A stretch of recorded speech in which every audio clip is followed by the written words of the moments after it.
This UCSD TV program is presented by University of California Television. Like what you learn? Visit our website or follow us on Facebook and Twitter to keep up with the latest programs.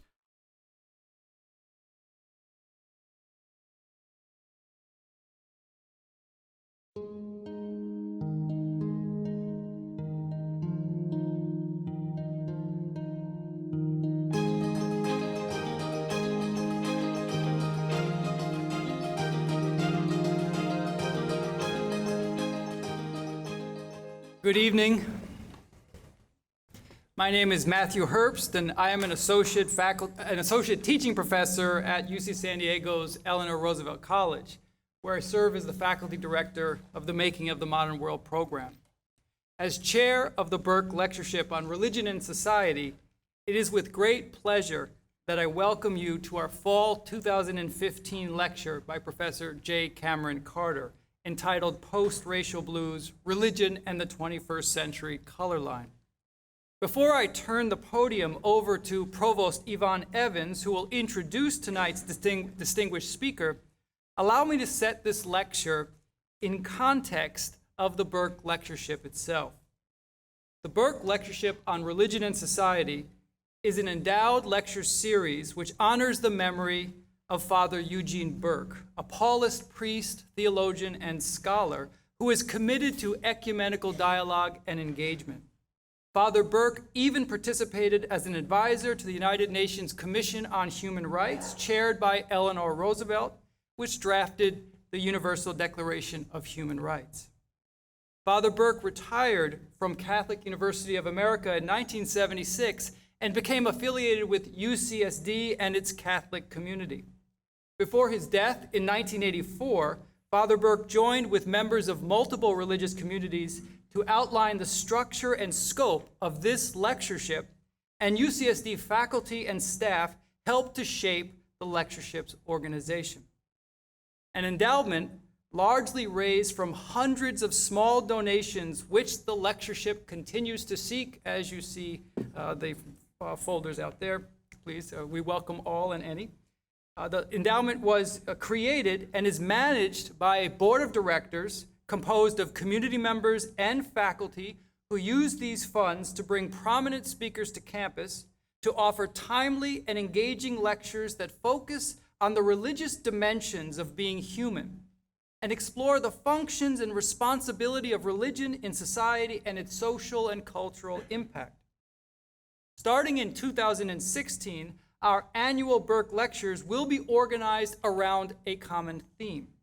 And the theme for 2016 will be religion and the environment, with our first lecture on this topic in spring 2016, with more details to follow soon.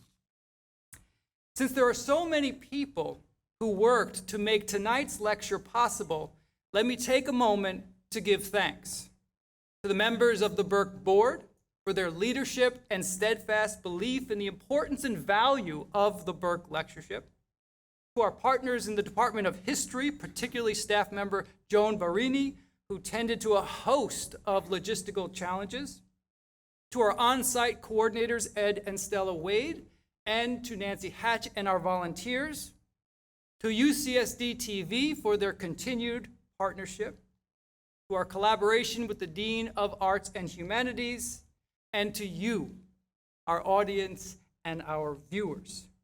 Thank you all. And now, I invite Professor of Sociology and Provost of Eleanor Roosevelt College, Yvonne Evans, up to the podium to introduce tonight's speaker. Provost Evans.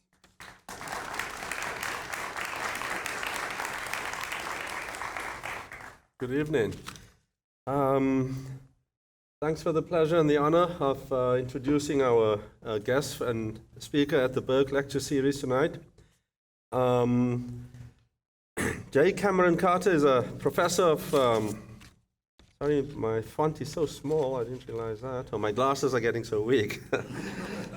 He's a professor of systematic theology and Black church studies at Duke Divinity School at Duke University in Durham, North Carolina. And he's currently a resident associate at the National Humanities Center.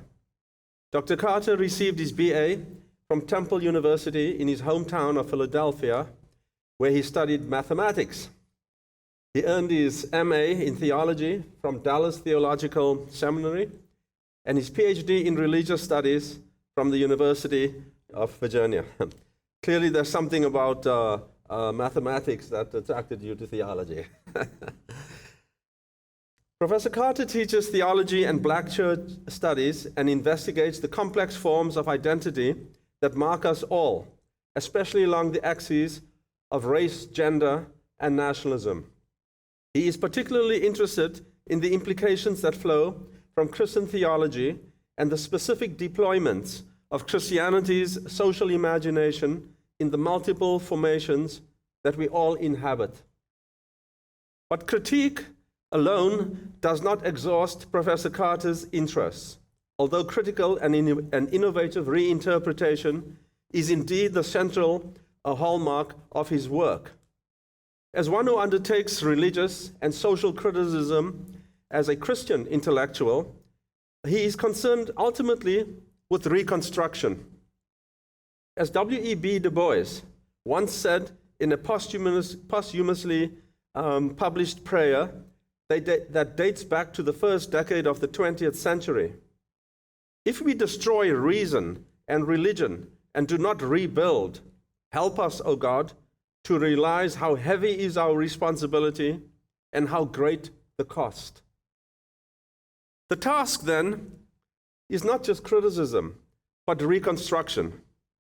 Professor Carter is engaged in a reconstructive enterprise that seeks to redirect Christian identity and the social imaginary of Christianity itself, rescuing Christianity from dastardly and dubious purposes with which it has sometimes been saddled in history. Professor Carter explores and interrogates questions of identity, politics, cultural and social criticism, history, film criticism, and philosophy as part of the pressing task of voicing a new religious and Christian social imagination for the 21st century. Author of the much acclaimed book, Race, a Theological Account, published by Oxford University Press, and numerous essays and articles, Professor Carter is just completing a new book entitled God's Property, Blackness and the Problem of Sovereignty, which is forthcoming from Duke Divinity Press. He is also working on a new project called Post-Racial Blues, Religion and the 21st Century Color Line, and that indeed is the topic of tonight's talk. So please help me in welcoming a remarkable and remarkably young scholar as our fall 2015 Burke Lecturer.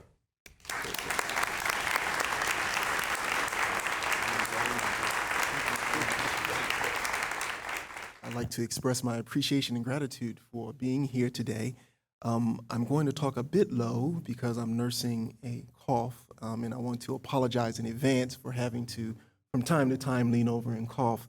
But I just wanted to say that starting out, I hope that my voice is still audible. Let me begin by first expressing my gratitude and appreciation to a few people. Professor Matthew Herbst, I want to express my gratitude where he is, I don't see in the back.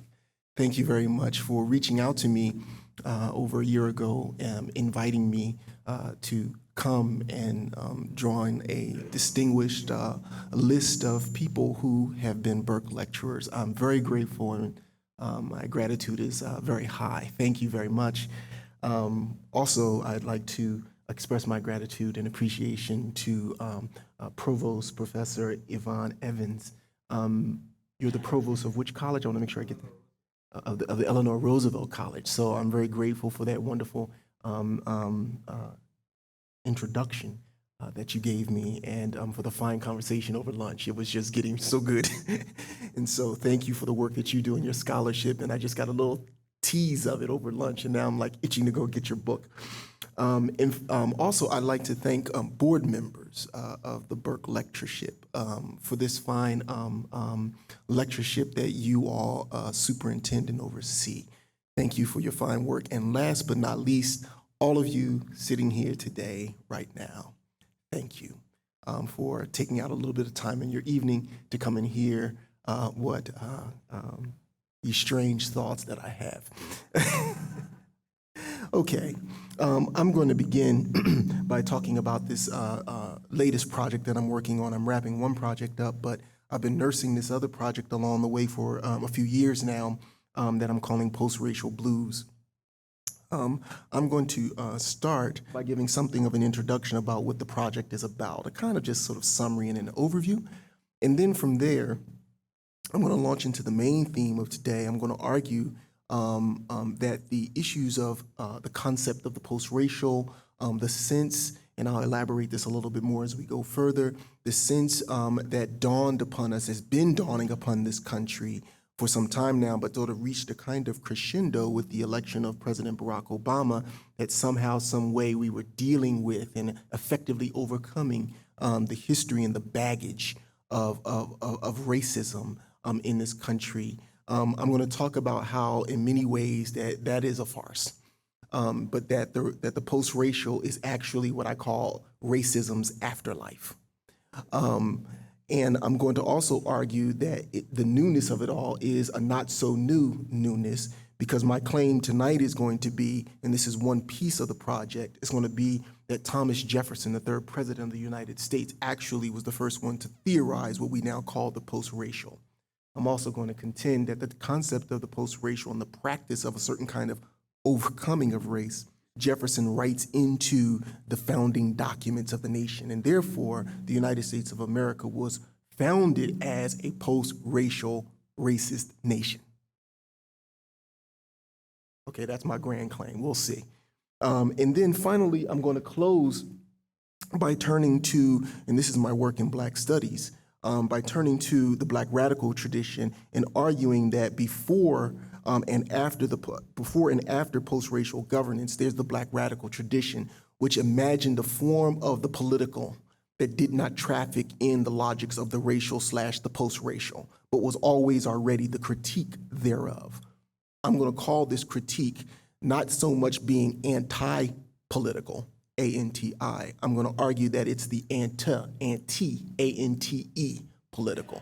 The political as we know it, as a form of racial governance, comes online because there's already an imagination and a practice of other ways of being together, being with, that does not traffic in racial regulation. The political comes online as a response to that. The political is not first. It's reactive to something else that it already sees as a threat. And I hope to demonstrate that with respect to Thomas Jefferson. Okay, so I've got like pieces of this written out in different things, so I'm stitching along the way, so just bear with me, okay? Fantastic. Post-racial blues, religion in the 21st century color line.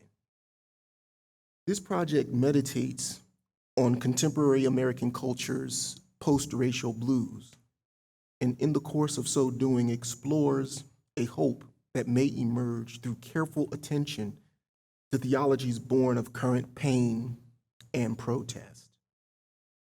Fraught dynamics of race are not new in American Christianity.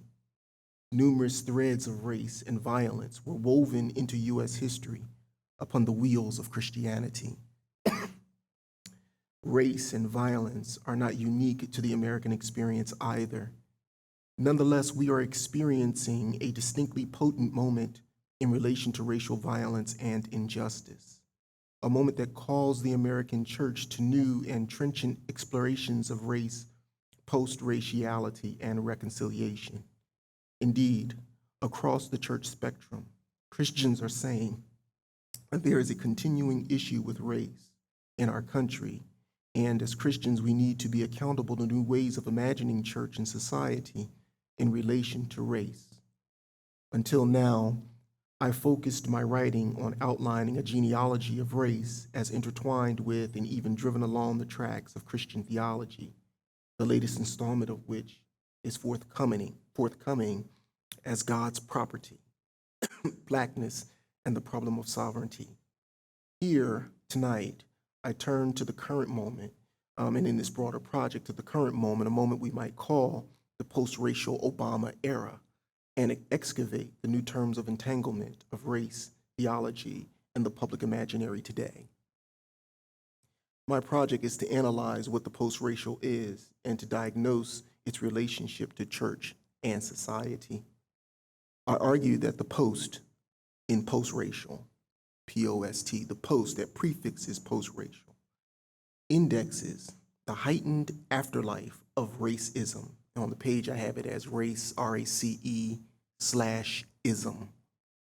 Racism's status as having been born again, though that born again status expresses itself as the disavowal of racism as an ongoing problem on the one hand, a disavowal that can't but help erupt in public rituals of sacrificial violence on the other.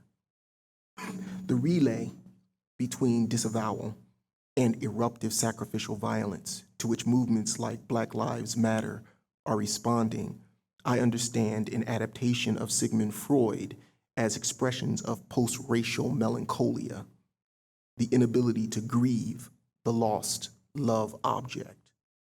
The lost love object here is a society organized racially through whiteness and thus propelled by what might be called white saviorism.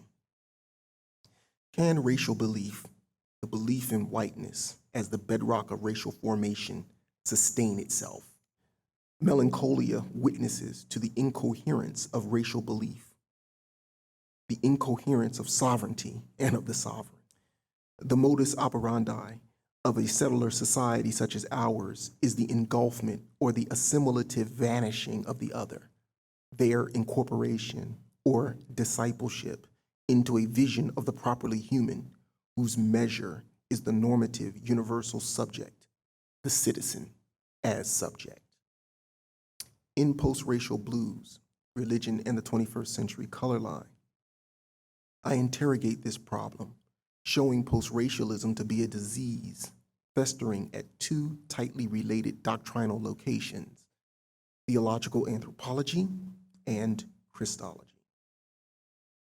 In getting critical leverage to disrupt Christianity's post-racial capture, I describe in part one of this project the theological problem of post-racialism as the afterlife of racism.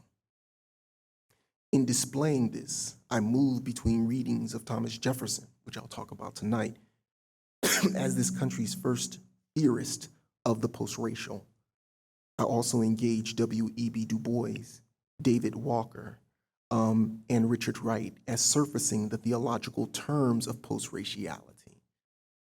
Parentheses, pause. Post-racialism, I'm arguing here, is a form of belief. It works according to the logic of belief. It is a religiosity, so to speak. So I work between Du Bois, Walker, Richard Wright to surface the theological terms of post-raciality, and I engage James Cone's Black Theology Project as this country's first concerted theological analysis of the post-racial in his analysis, in that project's analysis of whiteness as a theological problem.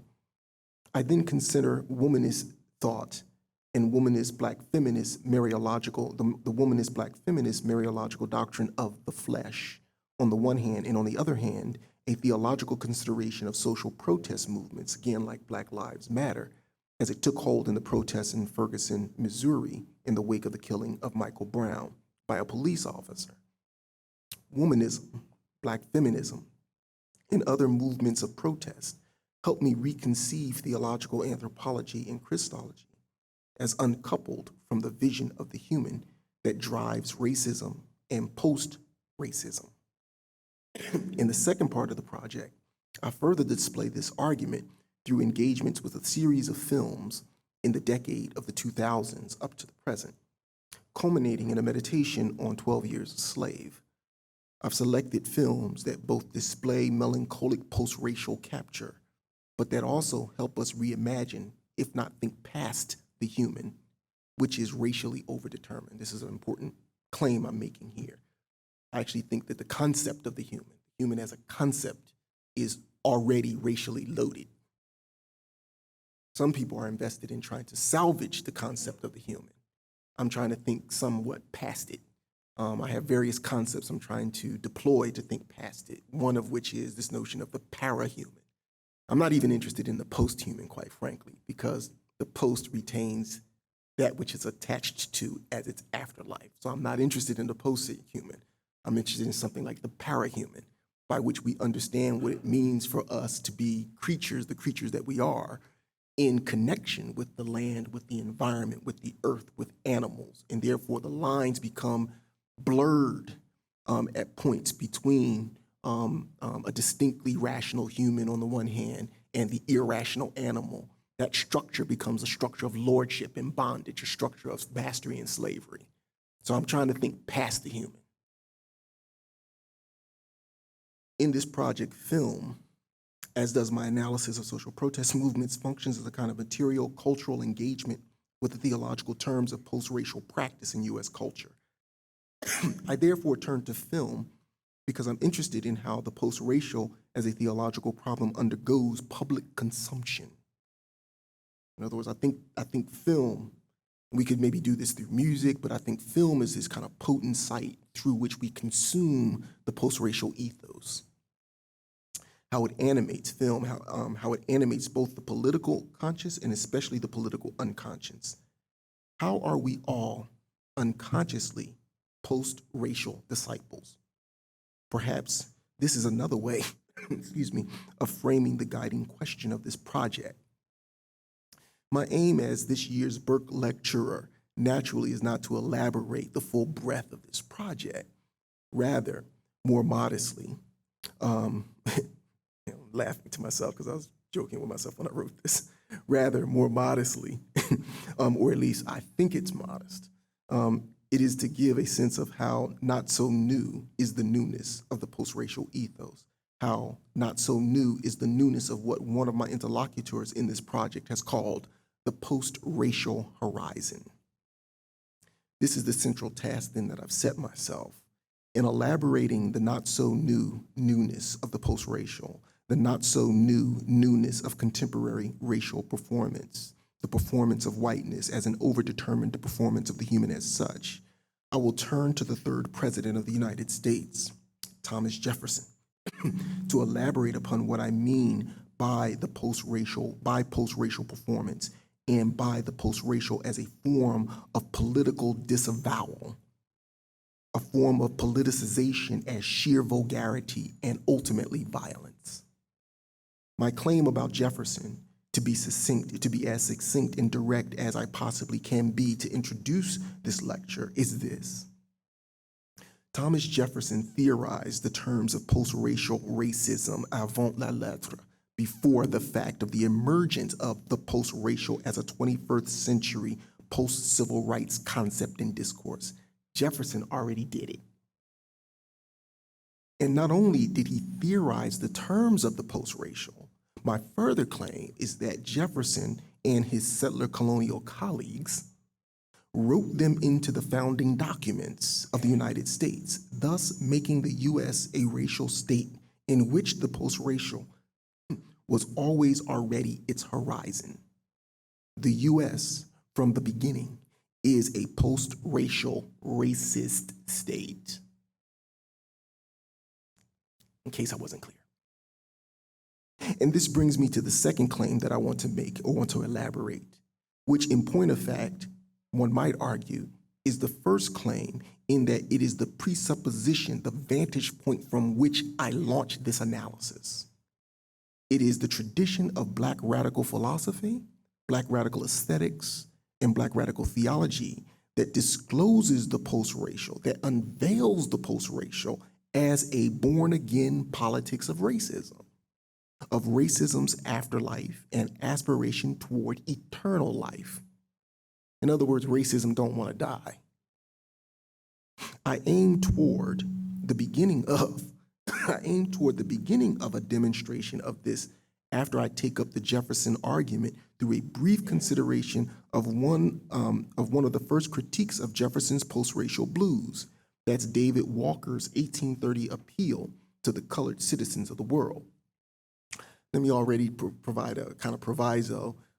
I realized once I got going on all of this, that it's just too much. I'm not going to get it all into like 50 minutes or whatever. So I've decided to just give you a summary of my David Walker argument, because I want to get to the end part and begin to sort of elaborate the kind of anti-ANTE political, and it's just going to be too much. So here's my kind of reading of David Walker's appeal as already responding to Thomas Jefferson. David Walker was a contemporary of Jefferson, right? So Walker's appeal comes out in 1830. Jefferson dies, I believe, in 1825. And Jefferson, as I'll get to shortly, is doing all of this work that I'm going to argue is already a kind of theorization of the post-racial.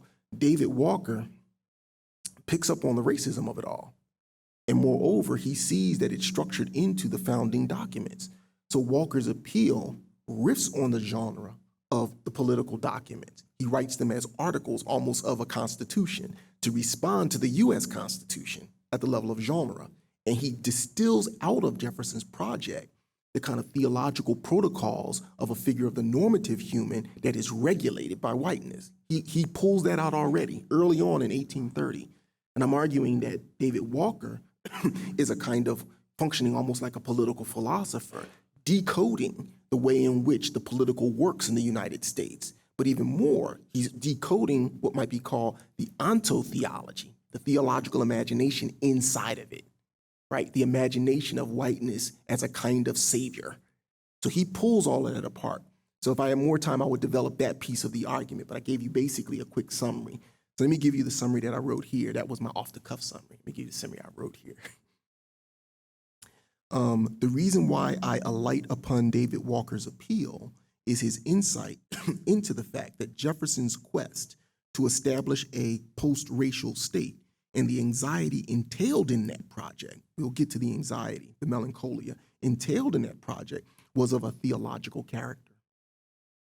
That is, he understood that encoded in Jefferson's project for a racial state, which turned upon an immigration policy on the one hand and a concomitant deportation or colonization project on the other, an immigration policy on the one hand and a deportation colonization project on the other, was a problematic theological anthropology, a theological anthropology of the normative universal human being, the political avatar of which is what we call the citizen. And we know this, right? To be able to call somebody a citizen is a fraught claim. If you don't believe that, all you got to do is go to the border. That's all about who can be a citizen or not.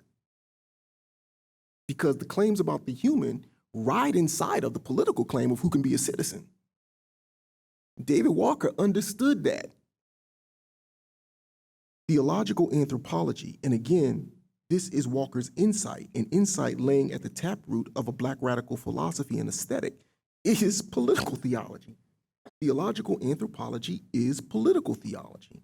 Hence, the contemporary scene in which post-racial discourse and post-racial dreams and post-racial anxieties and post-racial melancholia and post-racial blues, as I call it, are afoot, is but the manifestation of this settler nation's founding origins as a political project, a project of political theology.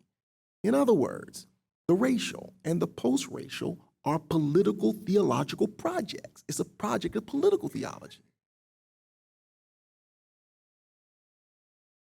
After laying all of this out, mainly the Jefferson piece, I aim to close my lecture with this question. If the post-racial is but the continuation of a U.S. political theology of racism, and that a U.S. political theology of racism founds the nation, is there another way to think our communion, to think life together? To purloin from Dietrich Bonhoeffer. In beginning to answer this, I close with a meditation inspired by poet, philosopher, and my friend Fred Moten's poem in his collection B. Jenkins, The Unacknowledged Legislature, to argue for a form of being together that swerves past political theology's regulatory protocols, which operate necessarily not so much through exclusion. This is the fallacy in our thinking about race, that race is about exclusion. That's just the surface level. It's deeper than that, but through inclusion and who can be included. It's the logic of inclusion that we got to get our heads around. As Moten's poem would have it, California Representative Barbara Lee is the avatar of this other materiality, this other maternity of the gathered, of gathering, of communion. What he calls, or what I call an adaptation of him, ANTE, politics. That's my summary, okay? So from there, after I cough once again, let me talk a little bit about Jefferson now, okay? And this is going to be the bulk of the talk. And then I'll come out and I'll talk about the unacknowledged legislator. My interest then turns on the 19th century figure, 18th and 19th century figure of Thomas Jefferson. My interest then in the long duration of the 19th century is in this period, reading this period as a scene of subjection, reading Jefferson and his project as a kind of operation of subjection, and how theologies functioned in this moment at the scene of the political as technologies, as forms of techne, forms of subjection in forging subjectivities within the social landscape. Indeed, within the landscape both of the U.S. as a country, within the landscape of the hemisphere, and within the landscape of the globe. I want to contend and argue by way of Jefferson that we see here an economy of what one theorist has called sweet violence and a highly refined technique and technology of death. As an economy of death, globality, the Western hemisphere along inside of that, the U.S. itself inside of that, is nothing less than a problematic display of a discourse of atonement, of sacrifice, an order, a political and social order structured through death, and that aims to secure Western life. It is into this global social space of atonement that modern subjectivities have, through highly refined procedures, been constituted. To take this a bit further, the self-determined and self-possessed subject as an overdetermined representation of the human is preconditioned on Western man, is instituted by means of the postulation and then the attribution, which is to say, the fabrication of racial difference.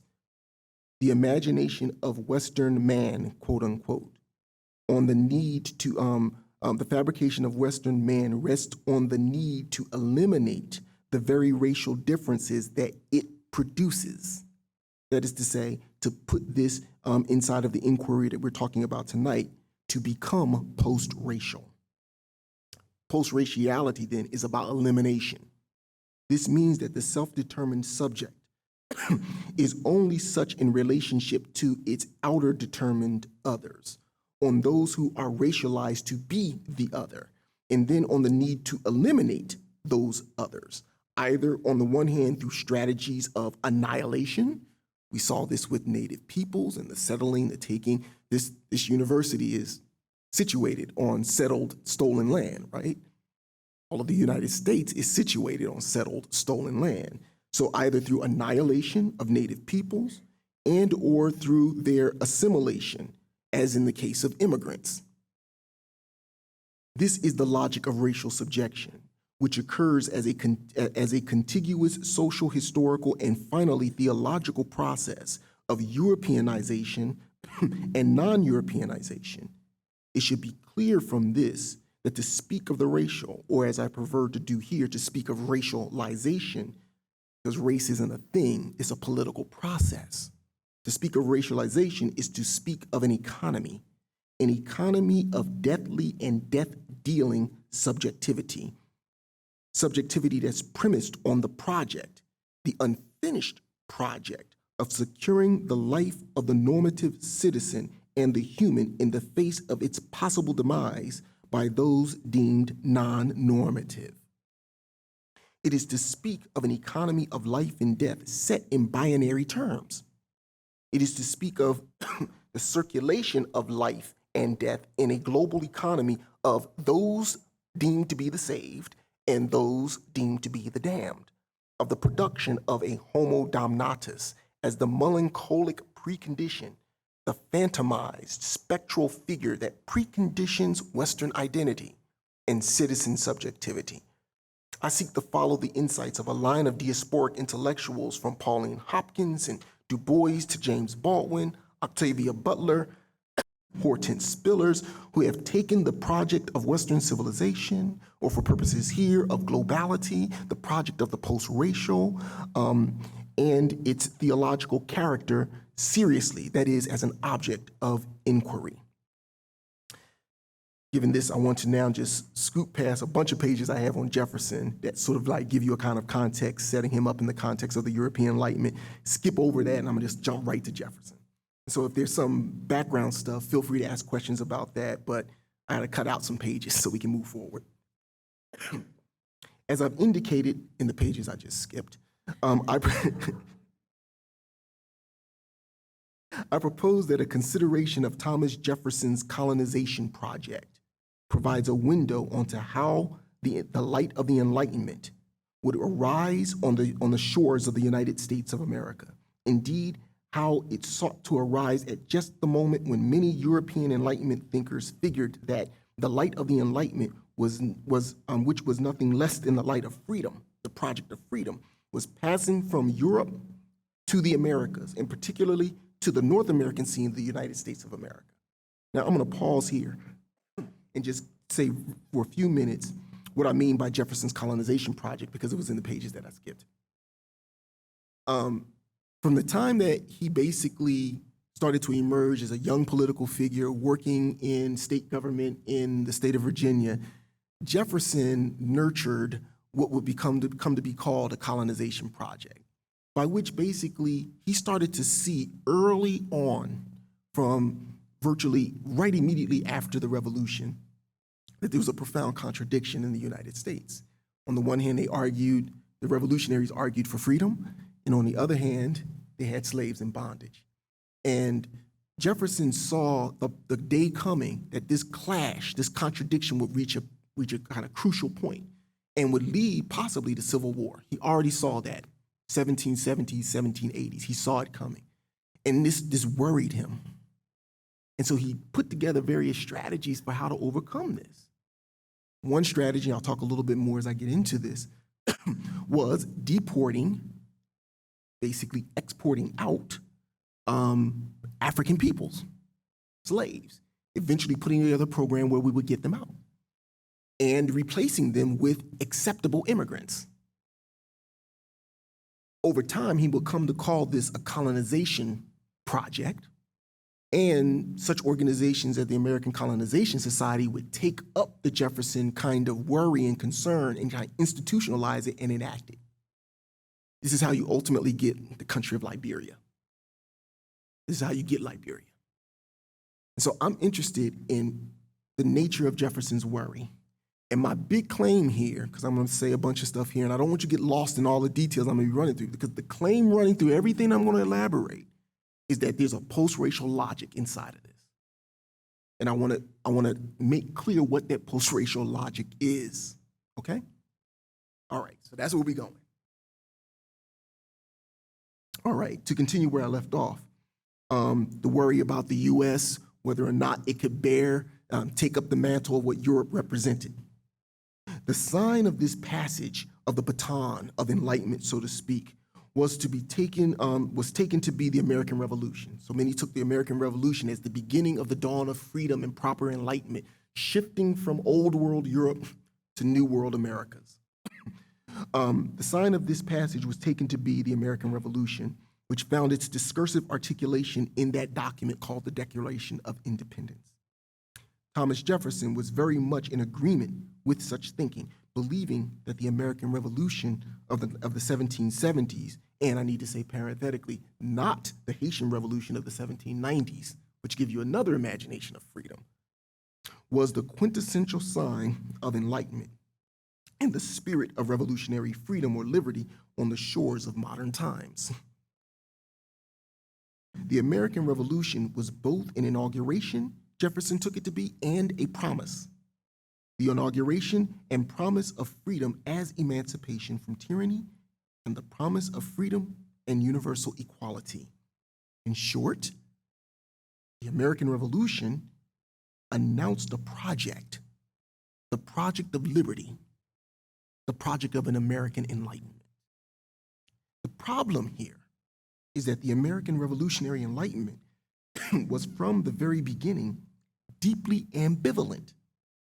It was marked by a profound contradiction at the origin that had the potential of calling the American Enlightenment, the American project, the United States of America itself, into question, if not bring it down. Slavery was dimming the light of the American project of liberty. Indeed, early on, Thomas Jefferson, perhaps the most articulate spokesperson of this project, worried that the light of enlightenment, the light of revolutionary freedom, might fall stillborn in America, and that the journey of enlightenment from Europe to America and the installation of the American incarnation of freedom might be and might remain incomplete, even as Europe looked on with its gazing eyes of judgment. Will the American project work? The movement, the moment of ambivalence, was around slavery, which concerned Jefferson greatly. A passage from his autobiography indicates how much he worried about it. There he recalls that on February the 7th, 1779, when he was a member of the Virginia House of Delegates, Jefferson supported an amendment to a slavery bill that would address early on the contradiction at the heart of the newborn republic. He supported an amendment that called for the freedom of all slaves born after a certain day and the deportation at a proper age, and their deportation at a proper age. That's a quote. In his notes on Virginia, Jefferson in 1787, less than 10 years from the events described in his autobiography, 1779, he elaborates more fully on this deportation amendment that he supported. He summarizes it in this 1787 Notes on Virginia. Here's the quote. An amendment was prepared. He's reflecting back now, 10 years almost. An amendment was prepared, directing that slaves should continue with their parents to a certain age, then be brought up at the public expense to tillage, arts, and sciences, according to their geniuses, till the females should be 18 and the males 21 years of age, when they should be colonized to such places as the circumstances of the time should render most proper, sending them out with arms, implements of household and of the handicraft arts, feeds, pairs of useful domestic animals, etc., to declare them a freed and independent people, and extend to them our alliance and protection till they shall have acquired strength, and to send vessels at the same time to other parts of the world for an equal number of white inhabitants, to induce whom to migrate hither. Proper encouragement were to be proposed, end quote. Jefferson proposes here in the early life of the Republic a project that should be added to be paid for at the public expense, and thus as the nation's first public works project for the expatriation of slaves and the importation of a suitable number of immigrants, white laborers he's clear about, to fill out the American populace and replace black labor. Really, really interesting. I'm contending this is the post-racial already. Let's keep going. This deportation-importation project now comes under the name colonization, and itself is part of a project of population management. Eventually, over time, Jefferson will fill out this project by suggesting places for these expatriated blacks, Africans to go. He will make various suggestions for Africa, the West Indies, and even places in Western North America. what is crucial for my purposes is the fact that Jefferson is making his colonization proposal just at the moment when a number of U.S. elites, Jefferson among them, are wrestling intensely with how to formulate in theory and formalize in practice the ideals of the Enlightenment, how to install and materialize the project of freedom, and with how to respond to the call of reason to capture and render or represent the light of freedom in philosophical, political, and juridical concepts and institutions. In short, Jefferson makes his proposal inside of the moment of crisis that can be stated around, inside of a moment of crisis that can be stated around a twofold question. On the one hand, how must we think about freedom? How must we think as enlightened thinkers and leaders on the one hand, and what does freedom and enlightened outlook look like on the ground on the other? What I would like to suggest is that the colonization project was a laboratory in which Jefferson worked through these questions, and in his writings, through them displaying for us the incarnational imaginary that founds U.S. governance as a project of racial and population governance, and in this way as a project of political theology meant to install and to stabilize white male identity as a subjectivity of freedom as sovereignty.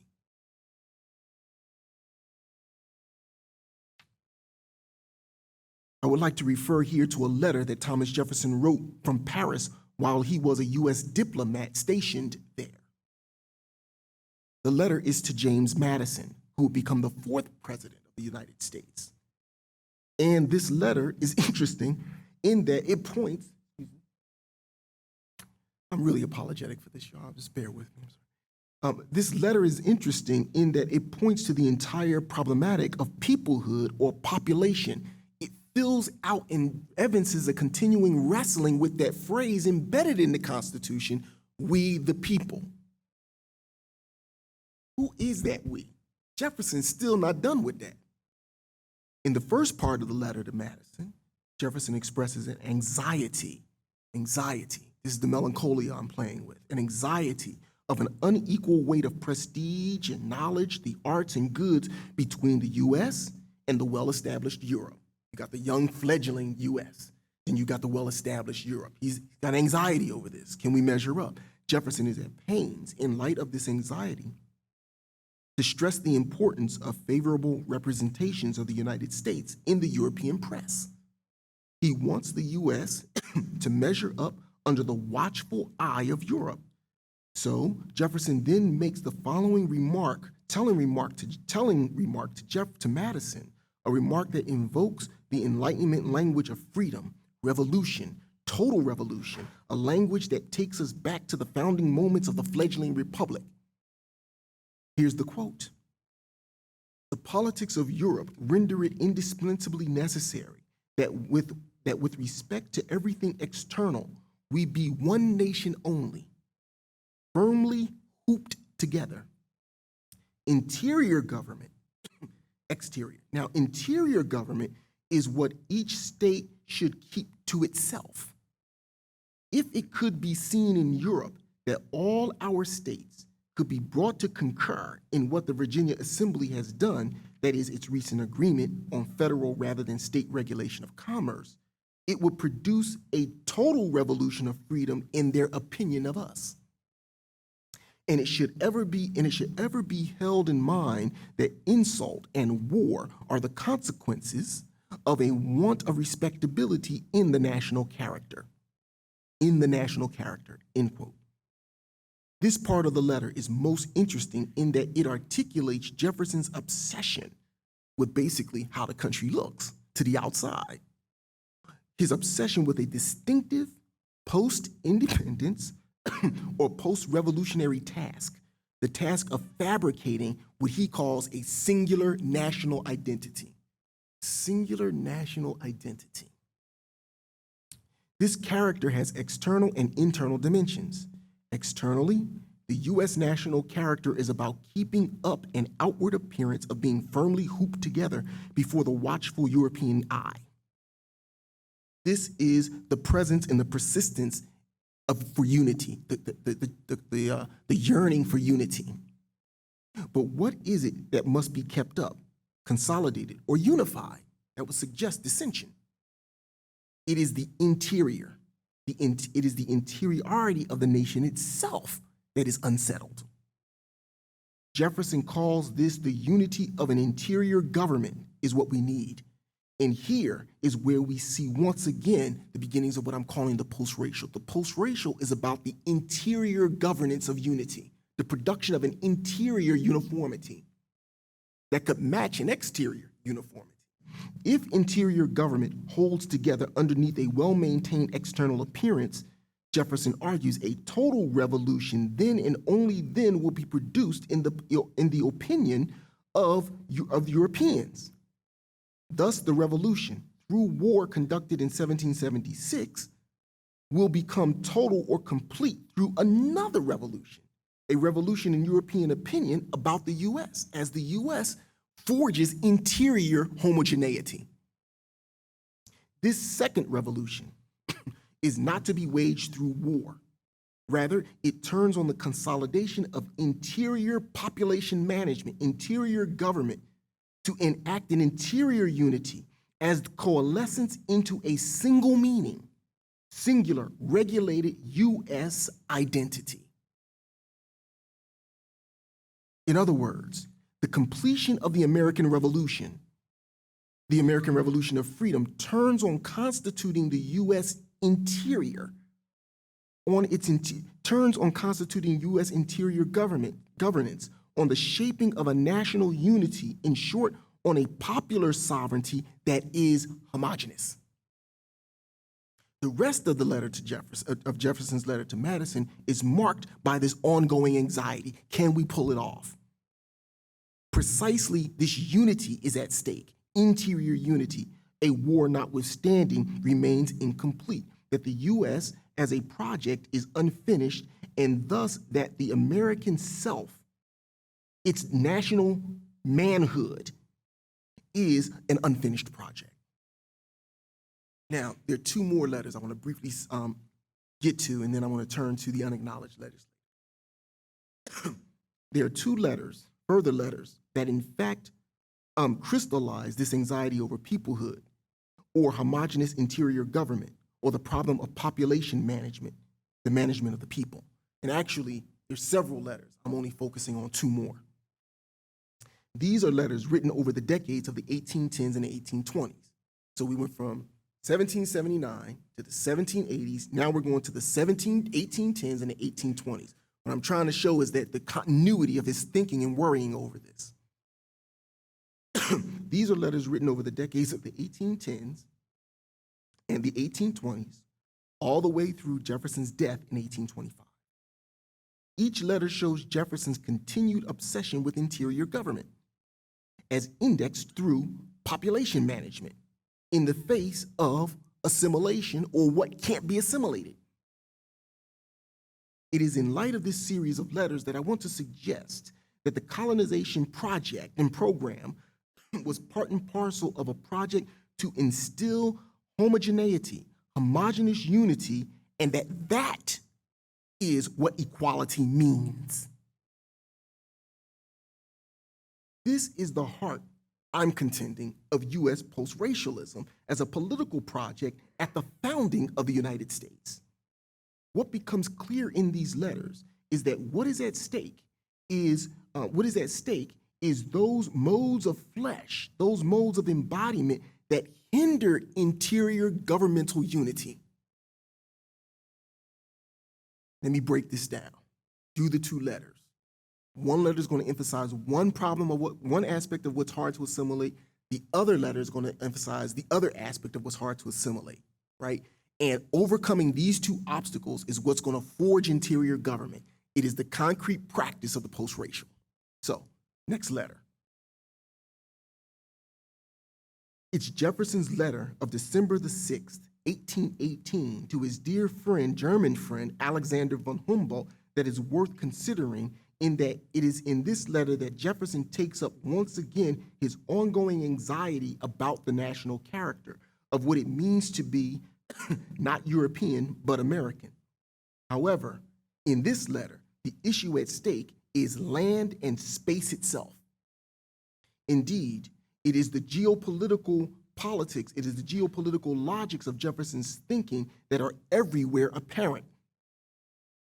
Jefferson notes to Alexander von Humboldt that the Americas, not just the United States of America, but the Americas, is a hemisphere apart. Jefferson wants to talk about the hemisphere in talking about the United States. This is what he says: it's a hemisphere unto itself, that's a quote, that has its own rhythms and system of life apart from Europe. Key to grasping the distinctiveness of this hemisphere and of the United States is in its unique interior population. The population is unique, Jefferson argues, both in its landscape and in its population itself, and also in its relationship to other Europeans who occupy the hemisphere. Remember now, in the Western Hemisphere, all kinds of Europeans are making colonial claims to it. And so they're wrestling against each other, even as they're wrestling against the population that are already there. Jefferson is at pains to articulate in the letter how it is really only in the U.S. that proper revolution, the revolution of the unity of the human at the level of the citizen, has a chance to succeed. So he's going to argue it's not happening right in Mexico. Then he's going to argue it's not happening right in the Caribbean. It's not happening right in South America. It's only when you look at the United States of America that it's happening right. And so in the letter, he's ultimately going to argue that the United States of America is the vanguard of the Western Hemisphere. And as the vanguard of the Western Hemisphere, it's the vanguard of what proper civilization and proper humanity is in the world. That's the force of the letter. It's like, man, Jefferson, thanks. So coming back to what I have here, with regard to New Spain, which was then present-day Mexico, this comes up in the letter. Jefferson states that he has no doubt that the Spanish there will throw off their European dependence from Spain as a colonial power. But then he raises a doubt about New Spain, a doubt about Mexico, in that what kind of government their revolutionary will end in, he says, he's not certain. History, I believe, to quote Jefferson, furnishes no example of a priest-ridden people maintaining a free civil government, right? So this is his kind of Puritan Protestantism fighting against a kind of Catholicism, but it's all coded in this kind of intramural European struggle that is loaded with this racial stuff carried out on the terrain of the New World. Jefferson voices here a kind of celebration that Mexico and other southern provinces will revolutionize themselves away from Europe, but his fear is that they will only become military despots. For Jefferson, there is really only one place in the hemisphere where proper revolution has a hope of completing its itinerary, and that is the United States of America. It is here, he says, that the land is being pacified and emancipation is being brought to the quote-unquote aboriginal inhabitants in our vicinities. He then continues in the letter, we spared nothing to keep them at peace, that is, the aboriginal inhabitants with one another, to teach them agriculture and the rudiments of the most necessary arts, and to encourage industry among them by establishing among them separate private property. In this way, they would have been enabled to subsist and multiply on a moderate scale of landed possession. They would have mixed their blood with ours. Again, continue to think the post-racial with me. They will then have mixed their blood with ours and have been amalgamated and identified with us within no distant period of time, end quote. So now, Jefferson's project is the assimilation, incorporation of native peoples, but their assimilation and incorporation is effectively their annihilation because they become just like us. That's the end of the dastardly quote. What Jefferson is pointing to is the U.S. as a space where the once Europeans have now molded the land, have become one with the land, have taken up the so-called barren nature, converted it into property, and have melded themselves with the people of that land by Americanizing them, which is to say, amalgamating them. Indeed, in the midst of Jefferson's catalog to von Humboldt about what is taking place in the U.S., where the revolutionary light of the political project of Enlightenment freedom has fallen from one spatial region to another, Jefferson returns to his concern about the population that has consumed him. He notes that in 50 more years, this is a quote, the United States alone will contain 50 million inhabitants. In other words, whereas in no other part of the hemisphere of the Americas, as Jefferson sees it, has a revolutionary or emancipatory project of freedom worked itself out precisely through population assimilation. This is precisely what is the continued process of the political in the United States.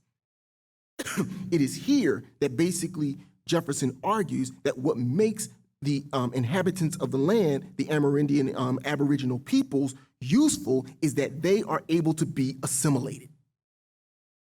This stands in contrast to the letter that he writes after this. This is the one of the 1820s on the eve of his death. And let me just sort of summarize the punchline of that. Well, actually, good, I got this like compressed real tight. And then we'll turn to the unacknowledged legislator. In this letter of 1820, written to his friend and French philosopher Marquis de Lafayette, this letter is important insofar as it continues this concern over population assimilation, but not in relationship to indigenous peoples now. Rather, in this letter, it is in relationship to the problem of slavery, and thus in relationship to, as they were called then, the Negro. It is here that the problem of population is cast in terms of the alien that can't be assimilated or incorporated. So the native becomes the one that is assimilable through theft of property and amalgamating them to our blood. The Negro is the one that can't be assimilated. And so the project of the post-racial is predicated upon those who are assimilable and those who are not. Now, if you telegraph that forward, you got a framework to start making sense of police violence against dark bodies. Because it was already in the beginning. Let me finish this paragraph. It is here that the problem of population is set in relationship to what can't be assimilated, unable to be rendered corporate, that is, incorporated into the body politic. Such flesh is viewed as abject. Dealing with this problem, which has consumed Jefferson from the early days of the Republic, has everything to do with the fragility of the project of freedom as a political project in the Americas.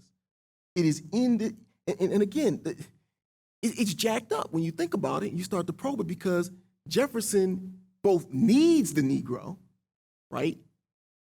They planting his crops at Monticello. He needs the Negro. He ain't about to get his hands dirty. But yet, you don't want to be with the Negro. They can't be assimilated. He needs the Negro. Remember, Jefferson is with Sally. So he's getting some serious pleasure from the Negro, but the Negro is also inassimilable. That is precisely the melancholic anxiety and incoherence of the project. It is in the letter to Lafayette that the conjoined problems of nation, which is the problem of population management, come together.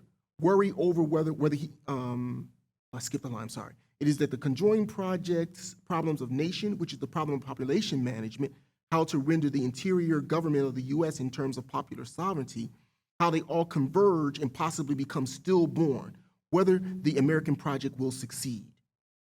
And the question of success turns on the inassimilability of the Negro. With this convergence, with this convergence, and in one stroke, the Jeffersonian colonization project as a project of political theology, as the policing of flesh, was imagined as an answer to the crisis of homogeneous democracy. What I've started to describe here is how a vision of American subjectivity follows a theologic in its very installation, a vision of the normative redemptive figure of the human, a kind of false God-man, over against the one who is always already abject and damned, destined for a kind of social hell, a social death. The 19th century must be looked at Not only in the late 18th century, the founding of the Republic must be looked at not only at the level of its political conscience, but it also must be looked at the level of its post-racial unconscious. What I've tried to describe, in other words, is the sheer vulgarity of the political as we know it and into which we all function. This all raises the question, what do we do with this? What do we do with this? One way of reading this is a sheerly pessimistic, lecture, because I basically argue that the political as we know it is already bankrupt. So what do you do then? This is where I want to turn to the Black radical tradition, because I want to argue and contend that it gives you another vision of sociality, of what it means to be together, to be with others, that is not predicated on the regulation of who constitutes a proper human and therefore able to be a citizen and who does not.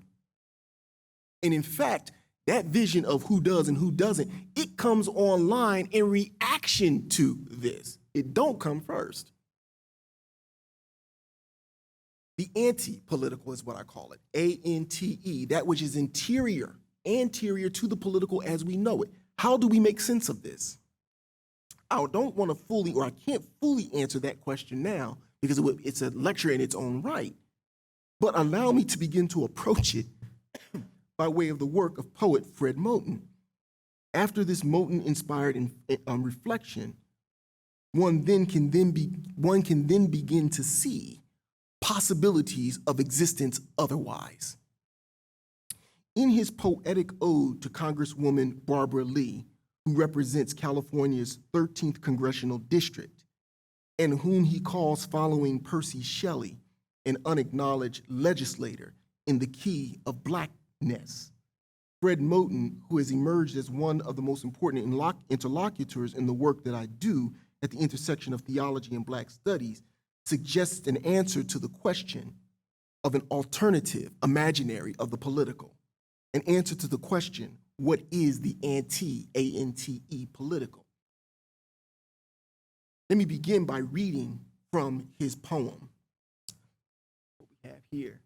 And you can't see this, and I regret that. I wish I had actually printed out documents so that you can sort of see it. Let me try and read right from it, in fact. Unacknowledged legislator. The part that I'm going to read is from the third movement in the poem. There are three sequences to the poem. This is from the third movement in the poem called Barbara Lee in the collection called B. Jenkins. The first movement is titled The Poetics of Political Form. The second movement is called Statement in Opposition. And what I'm reading here, The Unacknowledged Legislator, is the culminating third movement. The poem, a prose poem, it goes like this.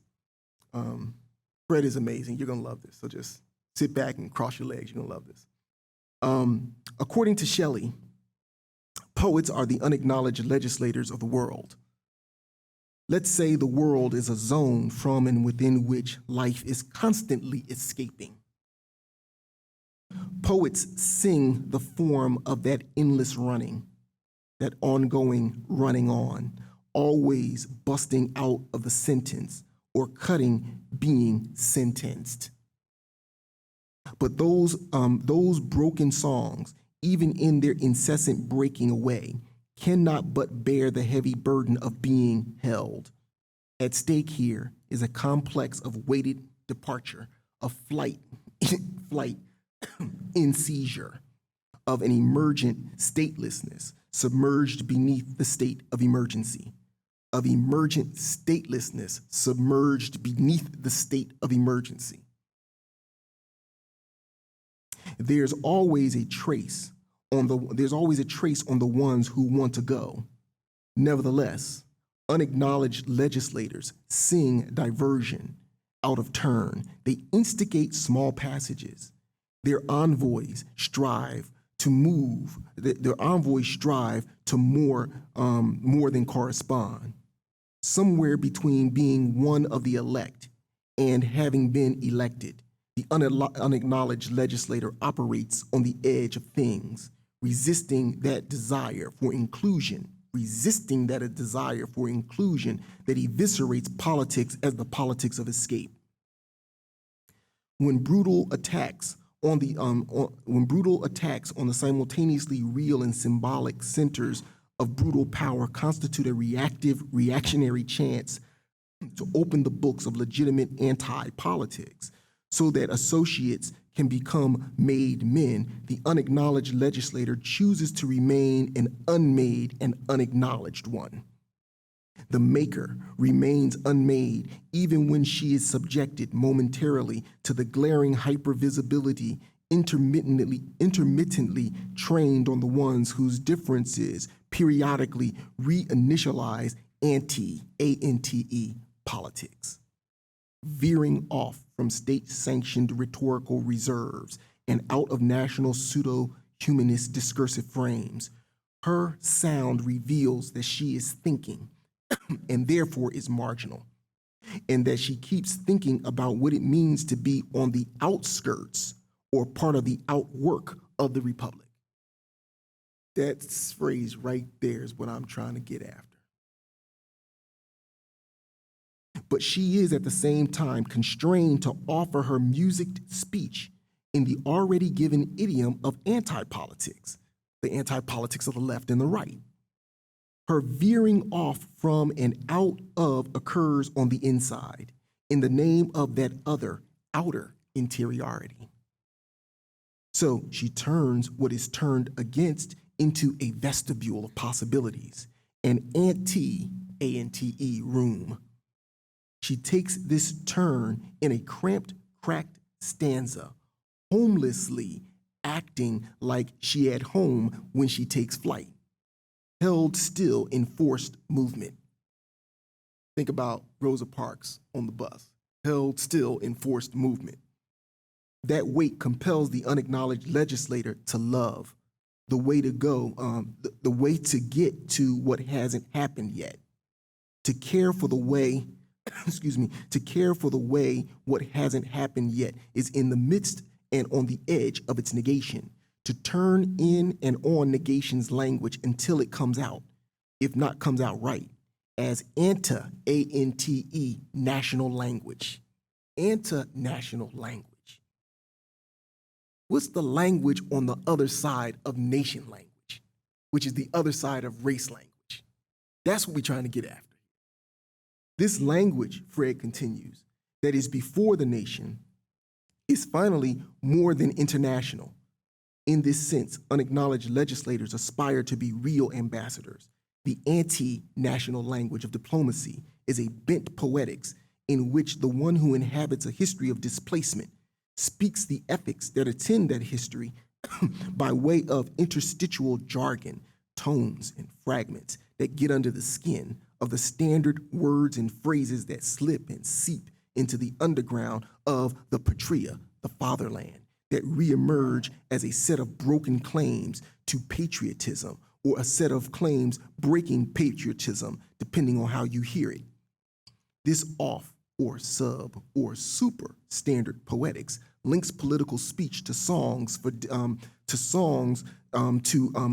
links political speech to songs for lovers or others such distressed, seemingly simple gifts.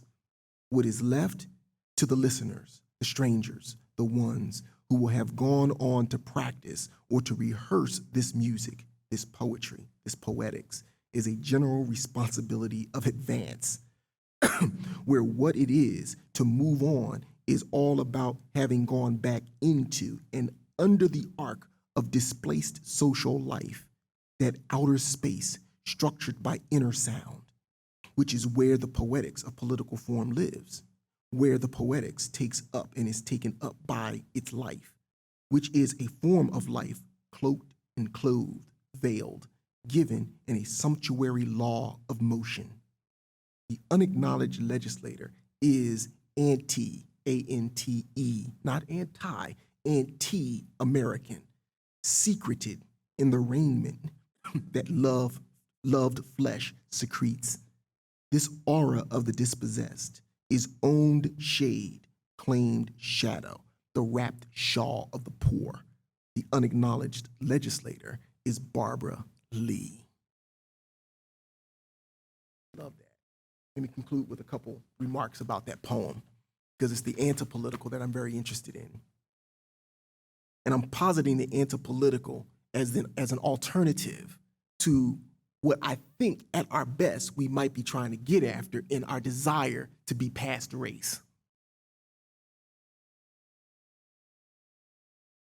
Responding, and I have to say in a hilarious but no less serious way, to Plato's complaint that poets can't get no love. Responding, that is, to that mourning, and here we go with the blues again, on the part of some poets who remain surprised. This is a quote from the earlier stanza in the poem from Fred. On the part of some poets who remain surprised that they don't run. Sorry about that, that's Fred. Though I like the phrase. I'm surprised that they don't run, that they ain't even citizens. Fred Moten tells us that the unacknowledged legislator operates on the edge of things, resisting the desire for inclusion that eviscerates politics as the anti-politics of escape. When all others aspire to freedom in order to become made, that is, to make it in society, that is, to become self-made men, the unacknowledged legislator aspires to something else. She aspires to liberty, quote unquote, which is to say, she chooses to remain unmade. She chooses, Fred Moten tells us in his poetry collection, B. Jenkins, to engage in thinking and therefore to be marginal. And what is it that the unacknowledged legislator thinks through? What is it that she thinks about in her marginal condition? He tells us she keeps thinking about what it means to be on the outskirts or part of the outwork of the Republic, even as she's constrained to offer her music speech. Perhaps it's the speech of Aunt Hester's scream in Frederick Douglass's 1845 narrative in the given idiom of left and right politics and anti-politics, always subject to being confused with and reduced to the speech of politics and anti-politics as we know it. Anti-A-N-T-E political speech of the unacknowledged legislator is a speech that constantly is veering off. Her veering off from and out of, Moten tells us, occurs on the inside in the name of that other outer interiority. Pause for a moment. You can almost begin to think of the hush arbor churches that were in the midst of the plantation scene that Fred might be trying to think through. Making the Fanonian descent into hell, we might say, she turns what is turned against into a vestibule, into an anteroom of new possibilities. She makes it a launching pad, a runway, a way that is constantly running away, an approach to the future, a futurity of social life irreducible to the political and to the politics of freedom as it's been given to us. Is there another way to think freedom? This is the question of anti-politics, the anti-politics of fugitive escape, the anti-politics of fugitivity, of homelessness, of homelessly acting like you at home precisely in taking flight, held still in forced movement on the Underground Railroad, in Harriet Jacobs's loophole of retreat, bearing the stigmata of movement in Henry Box Brown's having been boxed up as he was shipped to freedom in a mailing crate to Philadelphia. Not unlike Abram in the scriptures, called to become Abraham, the boxing up of his identity in mobility into the promised land. Thus, the unacknowledged legislator, as Fred Moten would have it, in being anti-political, is consequently anti-American. This is the thing I'm trying to press on us. We're sutured to the project of America to the point we don't know how to think about being anti. Is there an interiority to trying to imagine what it means to be with each other apart from the mediation of America as the project that's given to us? Why does that have to be the mediator for us? Particularly given that that mediator requires the life of some through the killing of others. And in being anti-American is anti-Christian, secreted in the raiment, not that the body politic secretes, but that loved flesh secretes. Whereas Toni Morrison has baby Suggs, The reverend who refused to be a reverend because she understood how reverends often were caught up in the political project, says in her sermon, in that unlocatable place of placelessness out in the field in the clearing of the book Beloved, the place where the runaways met. Here in this place, we flesh, flesh that weeps, flesh that laughs, flesh that dances on bare feet in grass. Love the flesh, love it hard. Yonder, they do not love your flesh. They despise it. They don't love your eyes. They just as soon pick them out. No more do they love the skin of your back. Yonder, they flay it. And oh, my people, they do not love your hands.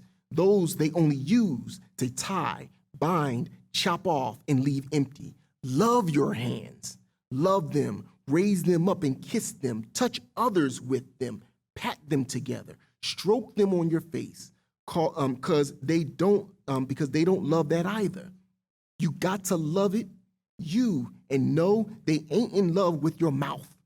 Yonder, out there, they will see it broken and break it again. What you say out of it will not be heard, will not be heeded. What you scream from it, they do not hear. What you put into it to nourish your body, they will snatch away from you and give you leavens instead. No, they don't love your mouth. You got to love it. This is flesh I'm talking about here. Flesh that needs to be loved. Feet that need to rest and to dance. Backs that need support. Shoulders that need arms. Strong arms, I'm telling you. And oh, my people out yonder, hear me. They do not love your neck, unnoosed and straight. So love your neck. Put a hand on it, grace it, stroke it, and hold it up. And all your inside parts that they just as soon slop for hogs, you got to love them too. The dark, dark liver, love it, love it. And the beat and beating heart, love that too.